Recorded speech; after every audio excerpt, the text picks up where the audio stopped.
Hey everybody, my name's Kat, and I wanted to take a few minutes to share a story with you about something that happened in my life. Right after I got out of college, my husband and I got married, and it was only about 2 years later, actually in 2005, that I dropped a pretty big bombshell on him. And to be perfectly honest, the night that it happened, it was one that I honestly thought was going to cause us to end up divorcing. I later would find out that he thought that evening that I was going to be telling him that I was a lesbian. In actuality, that evening I came out to him as bisexual, which ironically was a bit of a relief to him. And honestly, it was a bit of a relief to me, as I'd known since the age of 7 that this was something that was a part of me, and it was something that I had tried again and again through prayer, through just about every means possible, including, unfortunately, becoming involved with the ex-gay movement to change, and had come to the realization around the time of getting married that though I was perfectly happy, though I didn't want to be with anybody other than my husband, those feelings weren't going away. And that night, or rather I should say that morning in 2005, around 3 a.m., laying in bed, having this discussion, I finally felt free. I realized my husband wasn't going anywhere. I realized I could finally be honest with the world and with myself about who I was. And I felt good. But I hate to say it, that good feeling didn't last very long. It was only a very, very short time later where I realized that this coming out experience wasn't going to be easy. Wasn't going to be necessarily a positive thing, a positive experience, and a positive feeling. I had pretty bad reactions from both sides of my friends.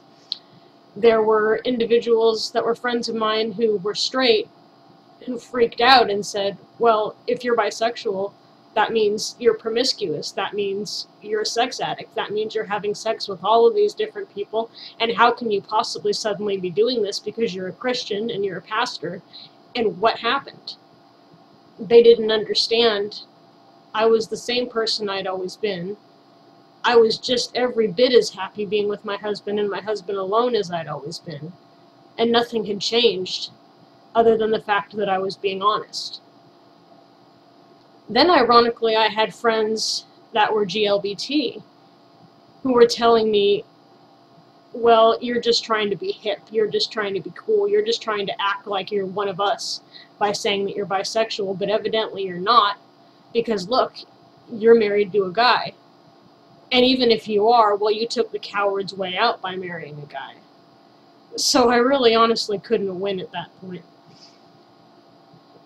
It got tough in the following years in terms of coming out to different people in my life.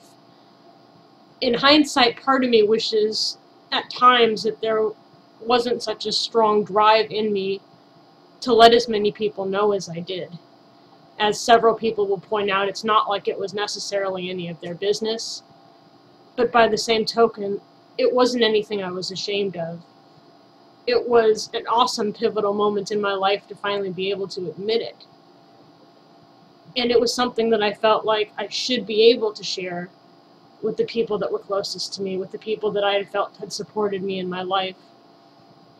And sadly, I found that some of those same people who seemed to love and respect and care for me so much 72 hours earlier, the minute they found out, everything changed.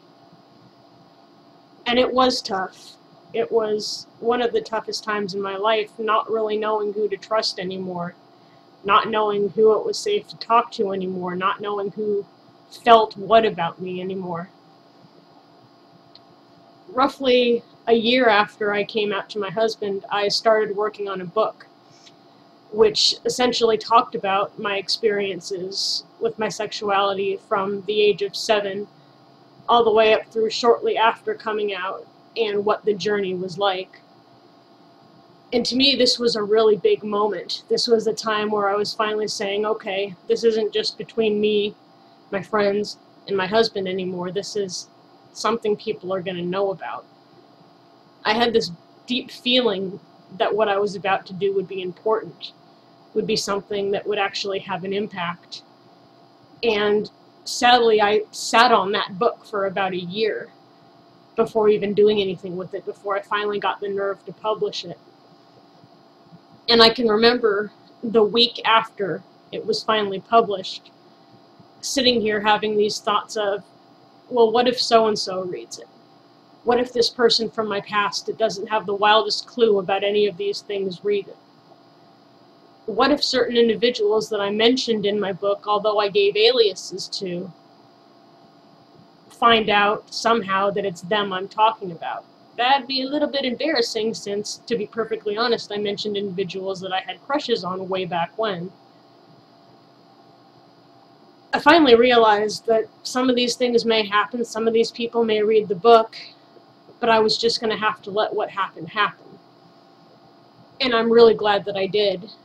In seeing what's happened these last 4 years, I'm amazingly glad that I took that step. I'm amazingly glad that I put my story out there, because I get the most incredible phone calls and the most incredible emails from individuals all over the world telling me their stories, telling me the pain that they've gone through in their lives, feeling like they didn't belong anymore when they came out, feeling like they didn't know who they were, feeling like their family had all abandoned them.